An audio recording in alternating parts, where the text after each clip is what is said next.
In tonight's Business Insider, ORM, Online Reputation Management.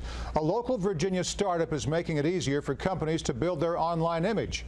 Go Fish Digital specializes in ORM, search engine fine-tuning, website design, and social media marketing. For more, we turn to our guest on Capital Insider tonight, Brian Patterson, partner at Go Fish Digital. Brian, in the business world, reputation is key. The same goes for a company's online reputation. The internet can be one huge gossip website, as we know. Are companies worried about this, and how do they manage their image? Companies are absolutely worried about their reputation. More and more consumers are turning to Google and Bing to do research before buying. And so when you begin to type into Google, the first impression is what shows up into Google about that company. And so companies absolutely don't want complaints. They don't want, complaints about their sales. They don't want complaints about their products showing up. Instead, they want their website to show up. They want their social media profiles to show up. They want it to look squeaky clean and positive. Now, many companies in D.C. hold contracts with the government. How important is online reputation management for federal contractors? Equally so. Federal buyers are going to look online before they spend taxpayer money on a company to do services for the federal government. So federal contractors are going to want to look clean and professional and portray a positive image to ensure they get those federal contracts. Now, your company has grown without the help of federal contracts.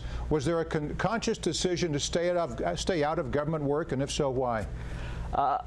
Not a conscious effort, but there certainly is not a desire to be fully funded by the government, simply because of how the money comes and goes depending on the administration and the focus on where federal spending should be at that time. We felt like rather than having one big client in the federal government, we'd rather have a little more diversification in the private sector. Now let's talk about the government shutdown. Federal jobs used to be viewed as a stable source of income. Are furloughs pushing more IT professionals out of public service and into startups? I believe so. It's how our company started. In 2011, there was a threat of a furlough, and I was a contractor at that time who wasn't going to be paid if there was a furlough. And so I was doing nights and weekends, kind of my business, a passion project. And that really was when I decided to put press the gas pedal and say, this is what I want to do full time. I want to make sure that I'm not dependent on the government in case they decide to be furloughed. I wanted to take responsibility for myself. Now, getting back to the internet being one big gossip website, and there are various rating agencies, they're not really agencies. One rhymes with help.